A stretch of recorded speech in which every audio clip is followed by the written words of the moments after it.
Il est sorti des tripots clandestins pour devenir un loisir très tendance. Aujourd'hui, 500 000 Français s'affrontent régulièrement lors de parties de poker, entre amis ou dans les cercles.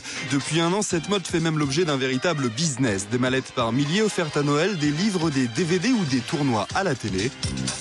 Un beau succès qui ne doit en revanche pas faire oublier que sous les cartes se cache le risque de rester sur le carreau. Au poker, j'ai perdu plus de 100 000 €. Car si le poker et ses variantes comme le Texas Hold'em cartonnent en France, les joueurs comme Alex, à avoir confondu jeux de société et jeux d'argent, se multiplient. Selon une association, les addicts du tapis vert seraient ainsi 7 fois plus nombreux qu'il y a 2 ans. Le phénomène poker, pour nous, est très inquiétant. On a de plus en plus de demandes d'aide de joueurs addicts, que ce soit dans les cercles, dans les casinos et surtout sur Internet. Jeux d'argent et univers virtuel, le cocktail poker et Internet peut très vite faire tourner la tête. Ces sites hébergés à l'étranger brassent chaque année 60 milliards de dollars. Et s'il est interdit d'y jouer depuis la France, des centaines d'accros s'y connectent quand même, carte bleue en main. Avec des mises allant de quelques centimes à plusieurs milliers d'euros, Internet a donc facilité l'accès au poker, mais aussi au danger d'addiction qu'il représente. C'est un jeu qui est très addictogène dans la mesure où justement le hasard est totalement nié et totalement gommé de la parole même des joueurs de poker qu'ils pratiquent. On a aussi l'impression, quand on est dépendant du jeu et du poker, qu'on a l'impression qu'on peut se refaire. Donc on a toujours ce truc qui fait, allez, retente encore une fois ta chance. Et c'est la dernière.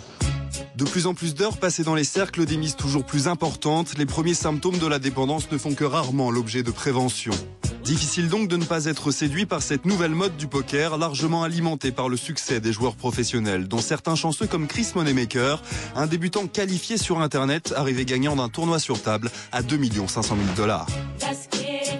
À mon avis, c'est un facteur d'inquiétude de plus, parce qu'un certain nombre de jeunes risquent d'être attirés par ce miroir aux alouettes en se disant ça peut être une alternative au travail, ça peut être une manière sympathique et facile de gagner des fortunes.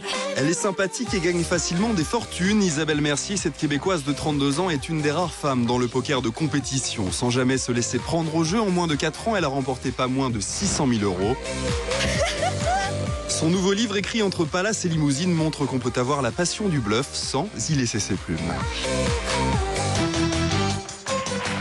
Et on accueille Isabelle Mercier, profession bluffeuse, son autographie chez Flammarion. Isabelle Mercier. Surnommée No Merci, sans pitié.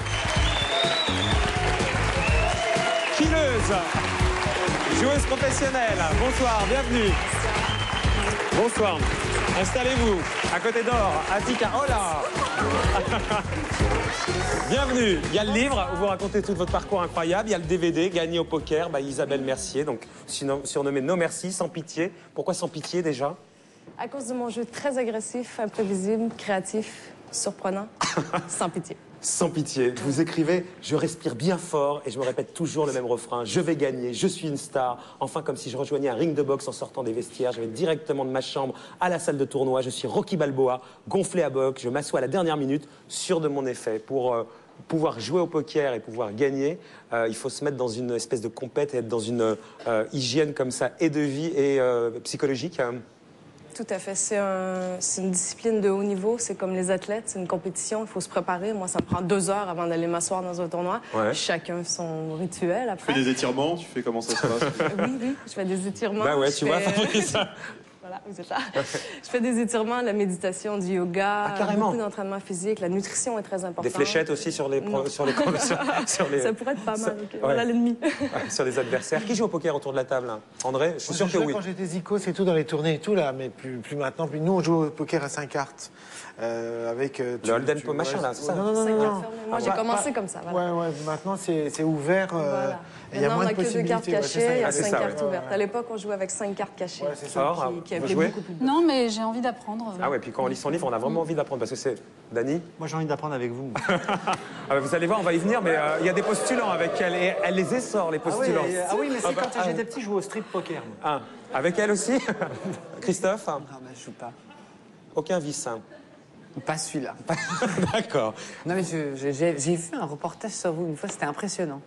Très Attention, on y va, ça rigole pas. Ouais, non, mais ça J'avais rigole votre pas. Enfin, ça reste un jeu. Ça tombe bien, c'était sur M6 leur sérieux, reportage, mais justement. bon, voilà. Vous regardez qu'M6 de toute Tout façon. à fait. Il Il y a que cette chaîne.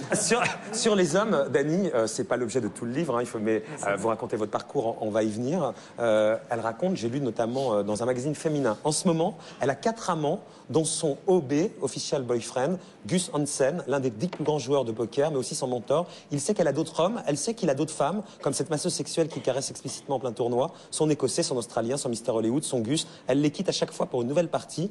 Pas